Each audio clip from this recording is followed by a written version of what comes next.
Na san wasu za su yi tunanin cewa dalar Amurka ta fi kowane kuɗi ƙarfi a duniya saboda ƙarfin ikon da Amurka take da shi a duniya. To amma fa ba haka ba ne. A ce wani rahoton da mujallar Forbes ta wallafa na shekara ta 2025, kuɗin dinari na ƙasar Kuwait shine kuɗin da ya fi ƙarfi a duniya, domin da dinari ɗaya za a baka dala 3.26.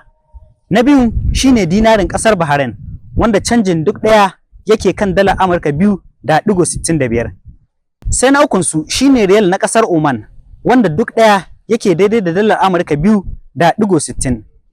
Na hudu cikin kuɗaɗe mafiya ƙarfi a duniya shine dinari na ƙasar Jordan, sai pound sterling na ƙasar Birtaniya, sa'annan sai na shida franc na ƙasar Switzerland. Na bakwai a wannan jeri shine kuɗin dala da ake amfani da shi a tsibirin Cayman. Kuɗin euro da ake amfani da shi a ƙasashe 27 na nahiyar Turai shine na tara, wanda euro ɗaya a halin yanzu yake daidai da dalar Amurka 1.13. Na goma kuwa shine kuɗin ƙasar Amurka, wato dalar Amurka, ƙasar da ake kallo a matsayin mafi girman tattalin arziki a duniya. A cikin jerin kuɗin ƙasashe 180 na duniya, wani mataki kuɗin ƙasar ku yake? DCL Hausa.